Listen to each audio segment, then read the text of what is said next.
In 1942, while Allied and Japanese naval fleets were engaged in the Battle of Midway, the Japanese occupied 2 islands in the Alaskan archipelago. Their hope was to distract the Americans from Midway, and to an extent they succeeded. The Army Air Corps, the 1st Special Service Brigade, naval forces, and ground troops were sent to the frozen islands to dislodge the Japanese. Report from the Aleutians is director John Huston's first documentary and was nominated for an Academy Award. His father, Walter Huston, narrates the story of this sideshow to the war in the Pacific.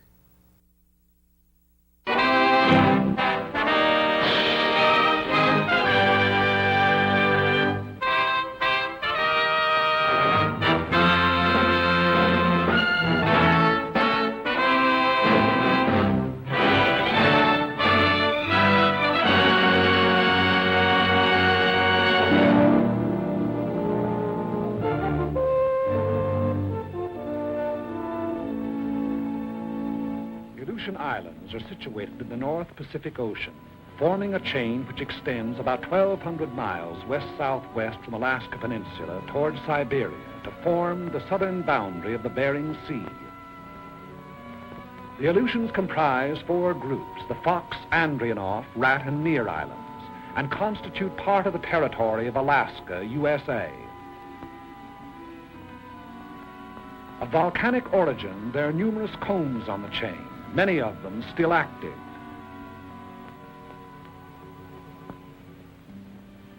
The coasts are rocky and surf-worn, rising immediately from the water in steep, bold mountains.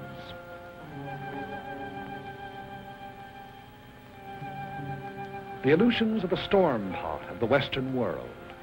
A permanent low-pressure area prevails there. Cold air masses from the polar regions flow with a shearing effect against the warm, moisture-laden air masses over the Japanese current to form cyclonic disturbances.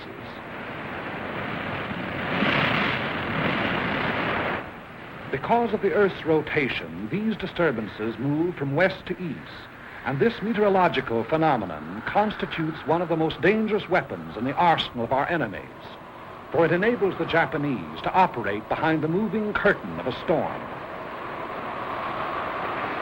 In the early days of June 1942, they employed this advantage in an all-out attempt to secure absolute domination of the entire Pacific Ocean. Behind eastward moving storms, they dispatched 2 invasion fleets against 2 widely separated objectives, Midway Island and Dutch Harbor, an operation designed to break the American line of sea defense upon which the security of the Pacific coast depends. Both attempts failed. American air forces engaged the enemy task force at Midway, achieving an historic victory. And at Dutch Harbor, American land-based planes from secret American airfields swarmed down, seemingly out of nowhere, to knock out 1, 2 troop-filled transports, 3 heavy cruisers, 2 destroyers, and 1 aircraft carrier. In pursuit of the enemy, our Army and Navy airmen flew through storm and fog and hurricane, 1/5 on instruments, 4/5 on luck, 20 hours out of 24 sometimes, through blind passes, by uncharted peaks, down through zero ceilings, not knowing whether the enemy fleet or a mountain lay below, sweating it out for hour after blind hour of continuous flight, and home without benefit of directional beam to land on unlighted runways, refueled, and take off into gray, blind hell. There is no monument to the many who went out and did not return. They fought and patrolled, in many instances, until their fuel was gone, knowing they would be forced down at sea, but unwilling to break off contacts they had made with enemy forces. Few are alive of those that flew against the Japs in the Battle of Dutch Harbor. If you wish to see their monument, you Americans here at home, look around you. In retiring, the remnants of the defeated Japanese task force landed troops on the undefended islands of Attu, Agatu, and Kiska. We immediately undertook the offensive. So commenced our march out along the bridge toward Asia. In late August of 1942, a large detachment of our troops landed on an island several hundred miles out along the chain, and under 2 hours by bomber from Kiska. The name of this island is Adak, And it is closer to Japan than any other American outpost. Typical of the Aleutian chain, it is windswept, treeless, rain-soaked, carpeted with sphagnum, a flat, spongy vegetation like undersea growth, which oozes water at every step. The only bird life on the island is its scavenger ravens, big, black, wind-ruffled. Remote as the moon and hardly more fertile, Adak is next to worthless in terms of human existence. Its sole value is that of a pin on a staff officer's map, but that value is measureless. Strategically, Adak is one of the most important locations in the world. 11 days after the occupation, an airfield was completed, and the first U.S. bomber sat down. 3 days later, flights took off on a bombing mission to Kiska, with complete fighter protection. Since that time, missions over Kiska have become a daily affair. The airfield is the heart of the island, beating with 500,000 horsepower of heavy and medium bombers, Navy amphibians, pursuit ships, transports. The sound of the engines warming up starts before dawn, echoing back from the mountains that flank the field.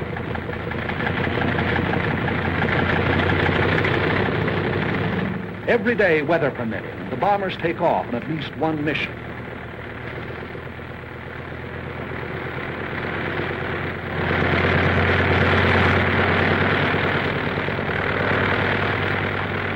Often on good days, a first flight takes off in the sunrise, others following at regular intervals, so that Kiska's under bombardment every hour until nightfall.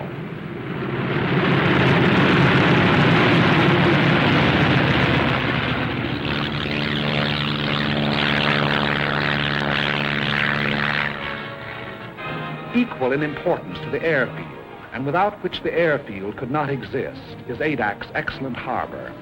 Landlocked on 3 sides with a natural island breakwater, it enables heavy draft vessels to come inshore and unload by lighter under almost any weather conditions. If the airfield is the heart of Adak, the harbor is its hungry mouth. Its demands are ever on the increase. By day and by night, freighters, tankers, transports deposit munitions, supplies, men upon the beach. Standing guard over all the defense installations, coastal batteries, anti-aircraft emplacements, machine gun posts. There is nothing vulnerable about Adak any longer.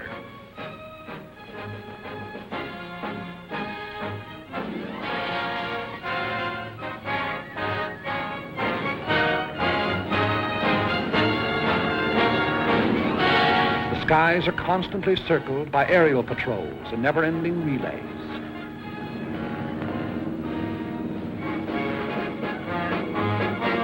PT boats, those seagoing in-fighters, stand by in readiness for a surprise landing attempt. Offshore, destroyers keep endless vigil, slipping like ghosts through the fogs, challenging each hull-down speck of an approaching vessel on the horizon, listening with their undersea ears for the beat of an engine, scanning the seas with a plume of a periscope, standing rugged duty on the Bering Patrol, or slipping into port on the flank of a convoy. Although the sea lanes to Adak are constantly traveled by convoys, and contact with enemy submarines is a daily occurrence, sinkings in these waters have been few and far between.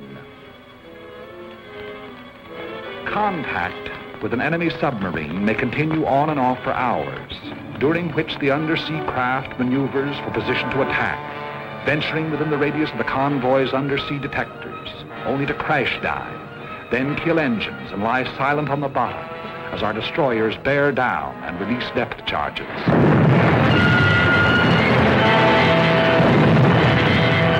Our destroyers and Navy reconnaissance have held the undersea enemy well in check. The flow of men, munitions, and supplies flows ceaselessly on. The gigantic task of furnishing every American expeditionary force with the materials needed in carrying the fight to the enemy falls to the Army Service Forces. ASF is the bloodstream of our whole military body, maintaining its every organ and muscle. Adak presents a special problem. as the barren island furnishes nothing toward human needs save drinking water. Everything else must be brought here. Food, fuel for men and motors, machinery, munitions, shelter material. Raise these basic requirements to the nth power. Add parts and replacements for everything from Caterpillar tractors to can openers, plus the operations of estimating, purchasing, assembling, transporting, delivering, and becomes apparent why the job of supplying a military force is now dignified by a $12 word like logistics.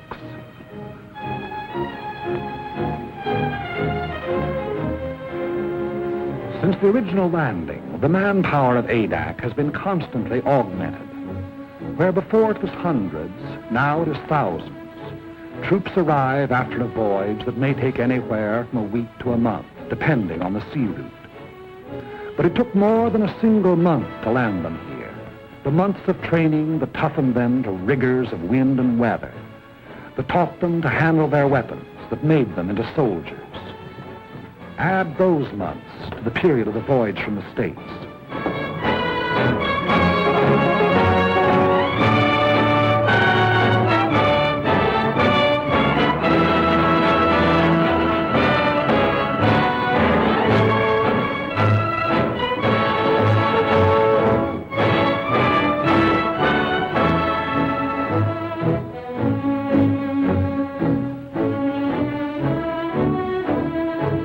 On ADAC, down-eastern accents mixed with Texas drawls and Middle Western twangs and Brooklynese. Bookkeepers, grocery clerks, college men, and dirt farmers. That is, of course, ex-dirt farmers, ex-bookkeepers, ex-college men. Soldiers now, as though all their lives they'd been nothing but.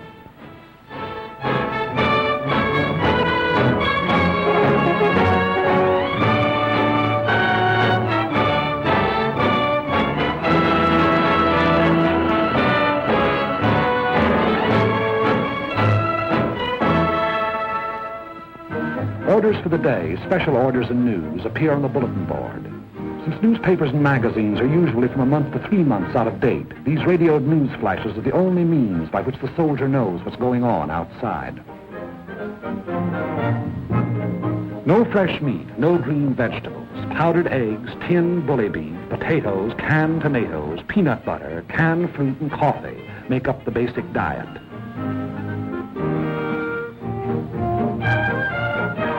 And biscuits, barrels full of biscuits. Appetites are huge. Officers and men attend the same mess. As often as not, an officer doesn't display the insignia of his rank. The salute is reserved for rare occasions, but discipline does not suffer. Customary military formality is relaxed, plain, simple necessity taking its place.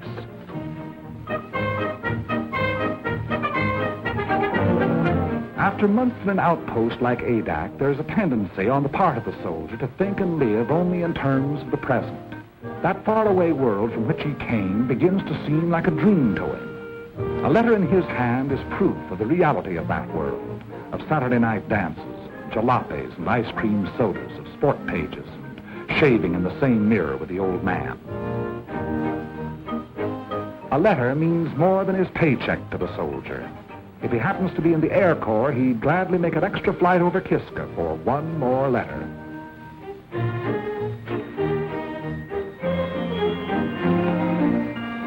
No moving pictures, no stage door canteens or USO, no girls, pretty or otherwise. Nothing to drink, not even a Coke. Candy bars, cigarettes, and chewing gum are rationed, but you never hear any belly aching. The extraordinary fact is that morale actually gets stronger the closer troops come to the enemy. On ADAC proper, morale is first rate.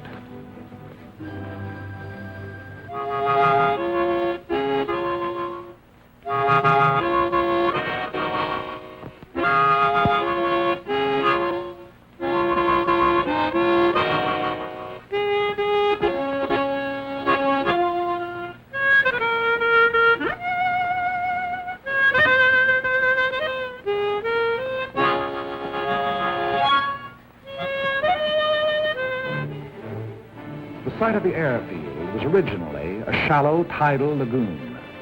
Army engineers diked up its inlet and drained off its waters by means of a channel to the sea.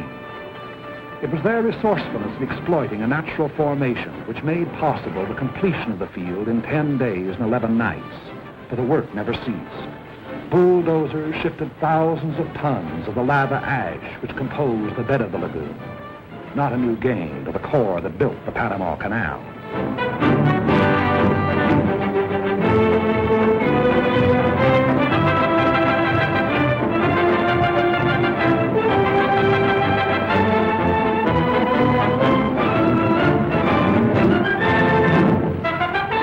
As the waters receded, grading crews followed, leveling and impacting the area in preparation for the final surface. This surface was not to be the usual concrete runway of an airport, but a steel one, whose sections had been prefabricated in American mills. It was put down by the infantry, of course, in 36 hours.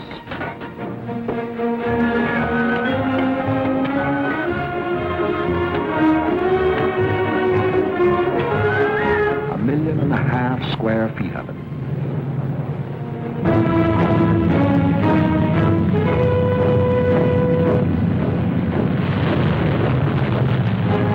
From then on, only the severest weather kept our planes grounded.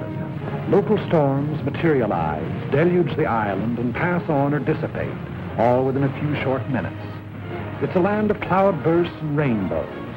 If you don't like the weather, wait a minute, the soldier says.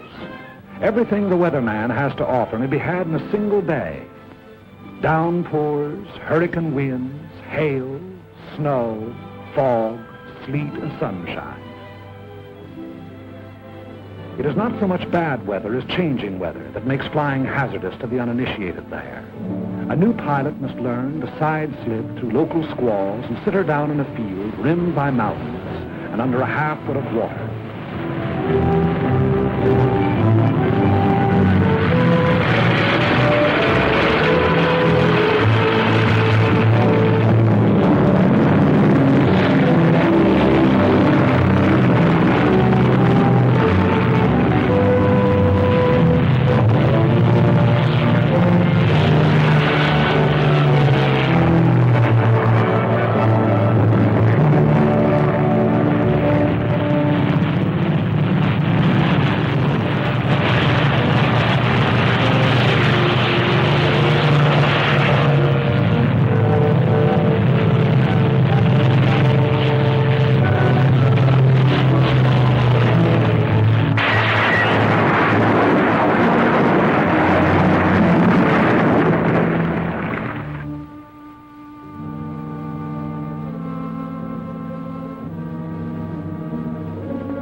The greater percentage of casualties, however, occur in the anti-aircraft fire over Kiska.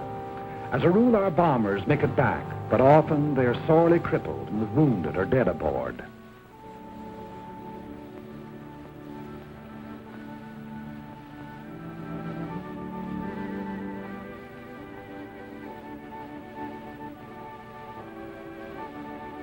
In my father's house are many mansions. If it were not so, I would have told you.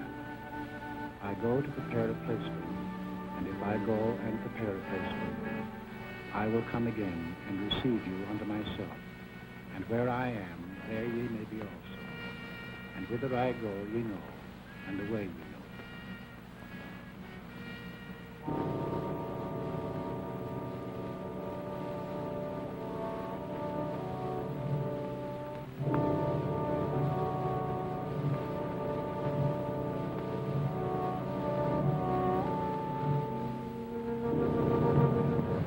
The day's mission is the highlight of each 24 hours.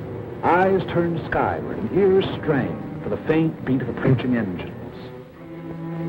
A At the first sound, an alert is flashed to the ground defenses. Units clear for action. Anti-aircraft and machine guns are stripped, ammunition broken out, and everything is put in readiness for an enemy who may be tailing our flights home.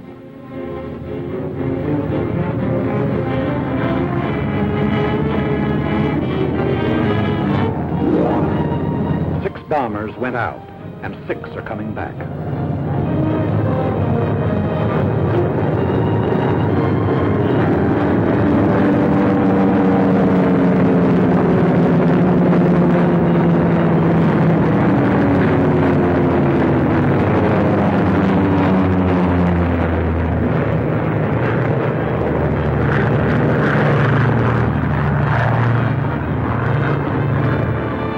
First ship lands. The remainder circle the field, another coming to Earth each time around.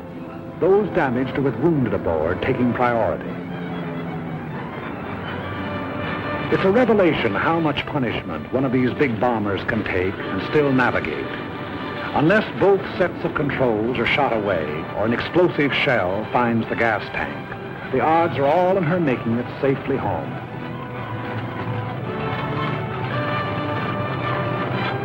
Anyone who's been over will tell you that the most wonderful ride in the world is the ride back from Kiska.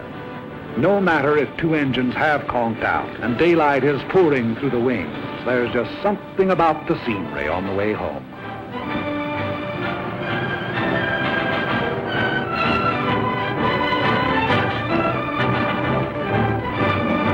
Crews proceed to the field operations tent of the Bomber Command, where they will be questioned as to results and observations.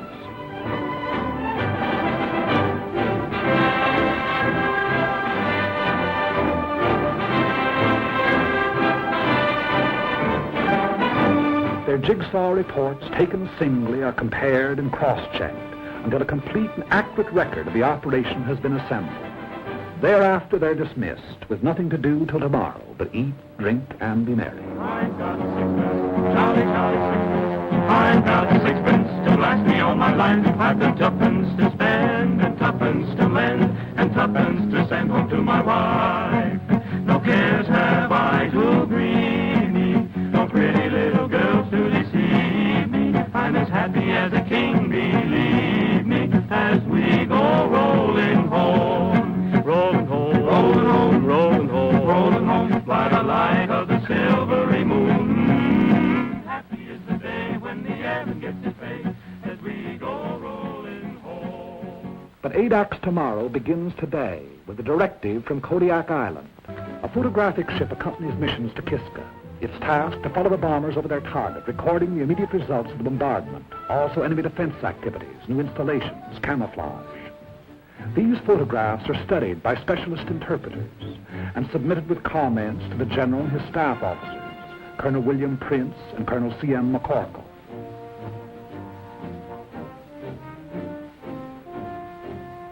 Here is Kiska, her camp area, with its steel huts, her hangars, her underground railway, her gun installations. Kiska, one of the hottest spots on the Earth, or above. The main objectives in any mission from ADAC are the destruction of enemy shipping en route to Kiska, destruction of installations on the island, harassing of enemy personnel. When the broader aspects of the operation have been decided upon, the senior officers of the bomber and fighter units work out its details. Among considerations in planning a mission are the type of aircraft to be employed, the weight and type of bombs, the time, altitude, and direction of the attack. All of these are interrelated, a change of one influencing all the others. The overall determining factor is weather. For this reason, the Navy meteorologist plots his charts up to the very time of takeoff. A change of weather at the last moment may mean a complete revision of tomorrow's plans. Tomorrow is Sunday.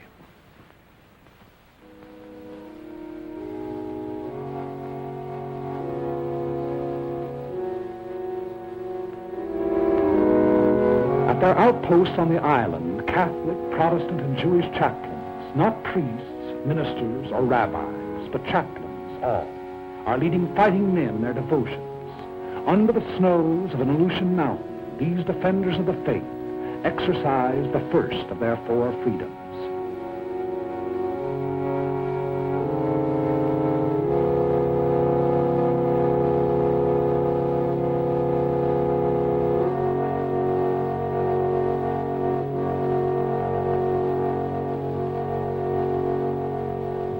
so far as the business of war is concerned, Sunday on Adak is like any other day. There's a mission going out at 13 o'clock. Bombs must be brought down to the field from their camouflage dumps.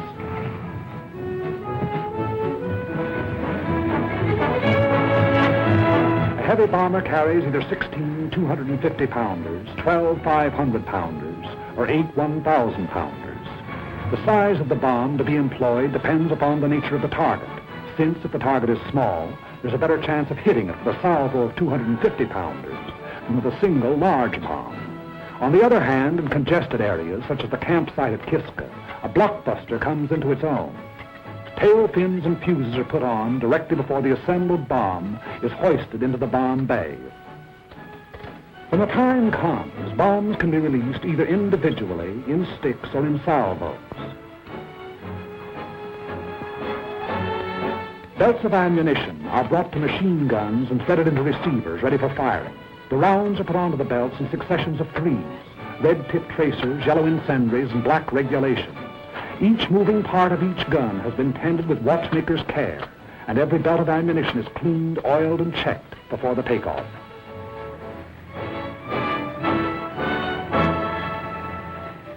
It is 12:40 o'clock, and the pilots who are going to fly the mission receive final instructions. 3 flights, 2 of B-24s and 1 of B-17s are to go over the target. The first flight at 1,100 feet to drop 500-pounders on anti-aircraft installations at North Head. Then to proceed along the coastline, strapping to the western limits of the camp area. The second flight at 7,500 feet to drop 1,000-pound bombs on the camp area. The third flight at 4,500 feet to destroy hangars with 500-pound bombs. Second and third flights to follow at intervals of 45 seconds. 3 fighters to precede each bomber flight at 600 feet, and 3 fighters to afford overhead protection from enemy aircraft.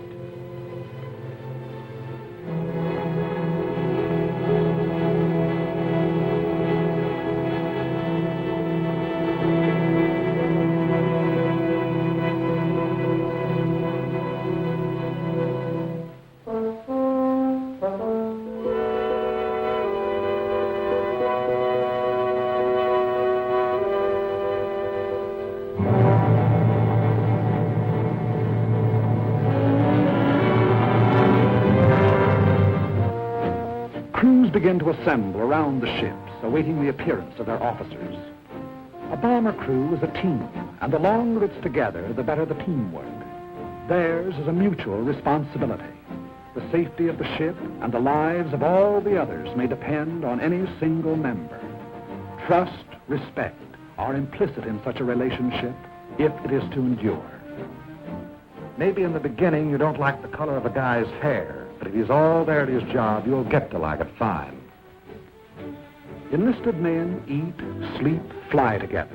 Their voices on the intercom become familiar, easy to understand, and understanding is vital. Every gunner knows the quality of every other's marksmanship and courage. The navigator can plot a 1,000-mile course over open sea and make a landfall. 8 men can testify. Trust and respect for the bombardier, the radio operator, the engineer, co-pilot, and trust and respect for the ship they fly. A monument ought to be put up to that pre-war fraternity of high school speed maniacs, for out of their ranks, our fighter pilots are largely drawn. They bring to their hazardous undertakings split-second judgment, inspiration, daring. Lieutenant George I. Riddell, 12 strafing missions over Kiska. Lieutenant Hawley P. Mills, 14 missions. Lieutenant Lyle A. Bean, 13 missions. Major Milton Ashkins, 15 missions. Lieutenant Henry J. Strenkowski, 11 missions. Colonel Jack Chenault, son of General Chenault of the Flying Tigers. Colonel Jack has a 0 on a submarine to his credit.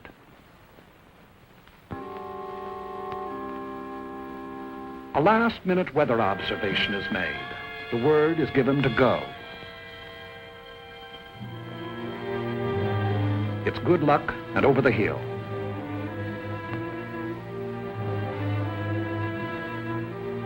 The aerial camera goes aboard.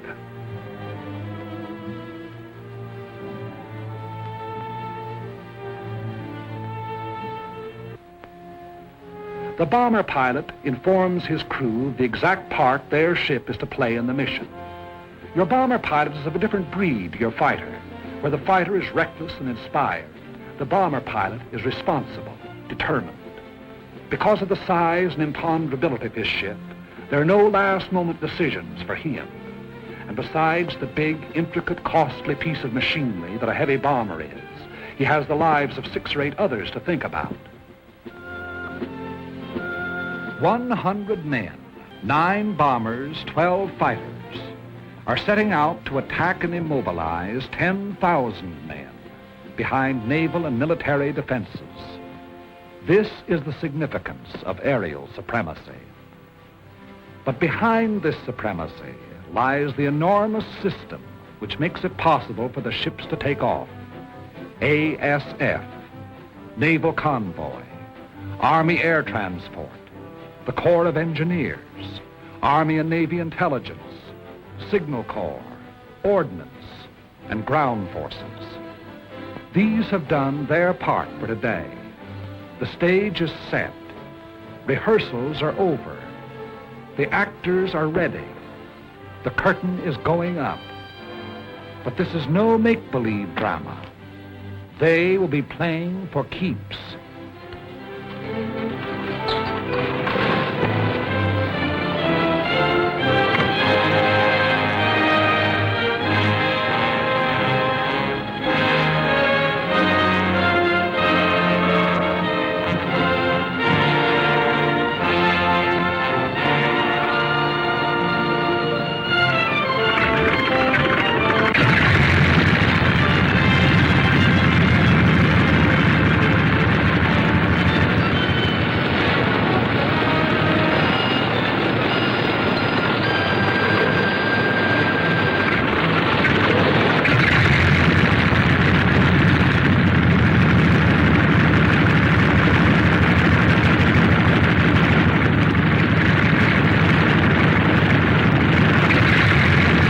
Colonel William O. Erickson, who sat the first bomber down on Adak and led the original mission over Kiska.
thunder of engines makes the earth tremble and the ravens rise.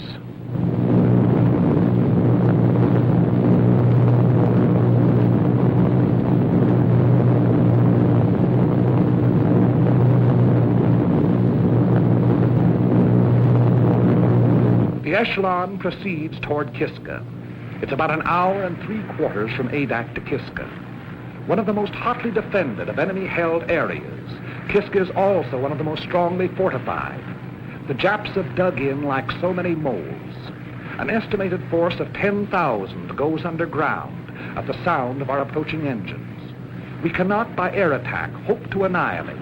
We can only harass the force on Kiska, cripple the island's defenses, keep the enemy from adding to its resources, while we build our own fighting strength to the day and the hour when we shall undertake a landing operation.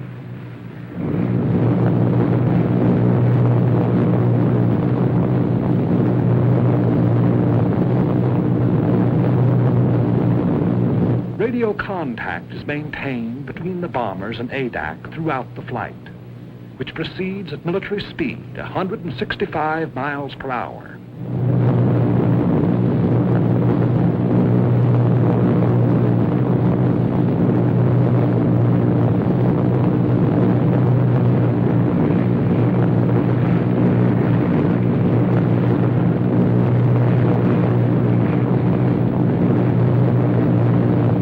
During the first part of the journey, the waist guns are swung into position, turret mechanisms tested, and trial rounds fired.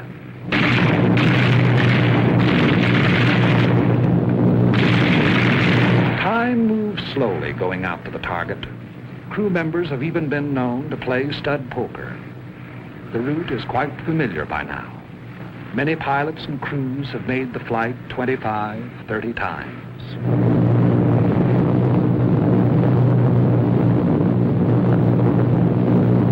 Along about the time Amchitka is sighted, they begin to look out for enemy planes. The men whose regular job it is say no matter how often a fellow's gone over, he always feels funny up there over Kiska. At a signal from the squadron leader, the pilots will open throttle, and the planes will go into the bombing run. For a minute and a half to 2 minutes, they will proceed at level flight in an absolutely straight line toward the target, thereby enabling the bombardier to make his computations: wind velocity, speed, temperature, altitude, drift. There can be no deviation whatever in the flights if the bombs are to find the target. 10 miles and 3 minutes from the objective. Before Kiska Volcano, the mission deploys, each flight going to its designated altitude in preparation for the run. The enemy will endeavor to throw the flights off their runs, and to this he will bring all his firepower to bear.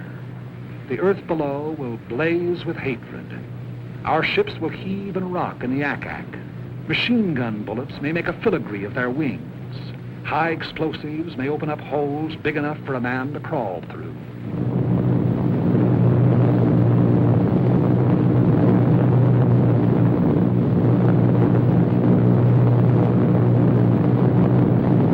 Little Kiska, outer defense of Kiska Harbor.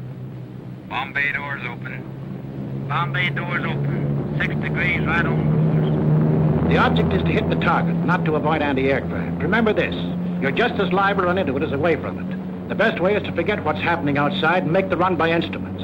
That way, if it comes, well, you just look over your shoulder and see a man with a long beard, and you say, "Good morning, Father Abraham." I want every man to stick by his gun until I say he can leave. Use every round of ammunition on this ship. Fire straight at the gun flashes until they stop. If we're hit and have to bail out, there'll be plenty of Navy around to pick us up. Okay, shall we give it to them?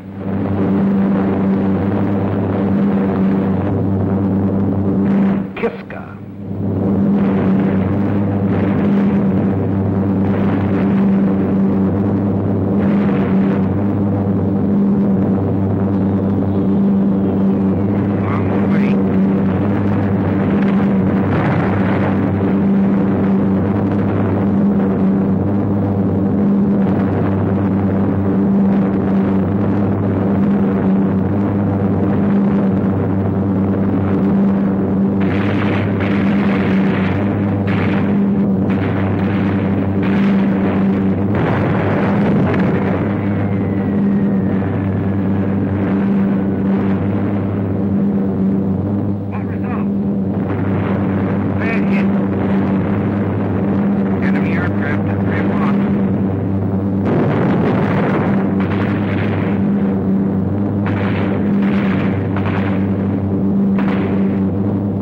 Second flight, low altitude.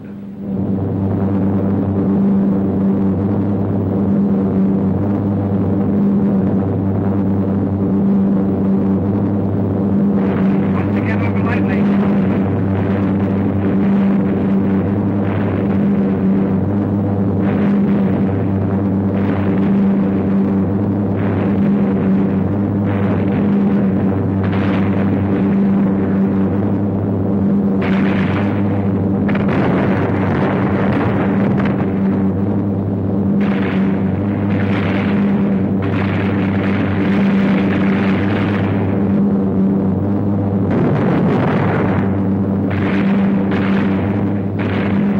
On target. Let him hit.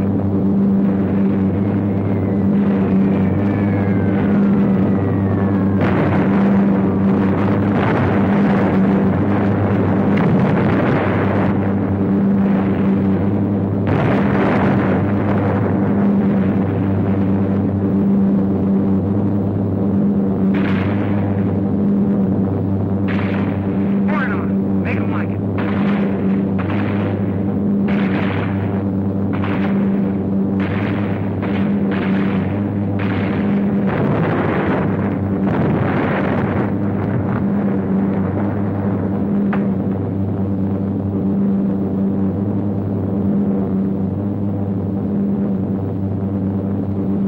Third flight at 4,500 feet.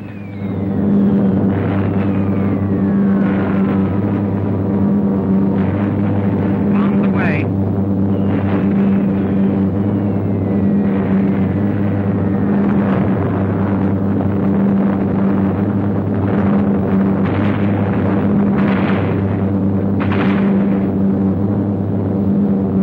Here it goes.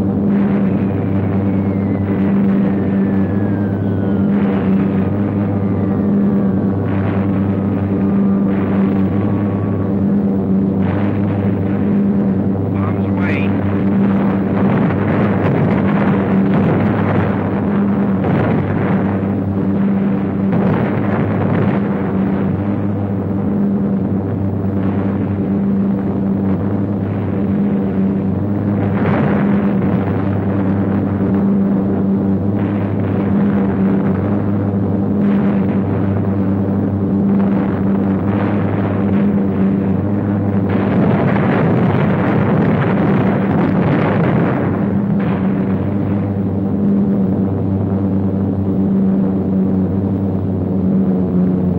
Check in, Tim Gunner.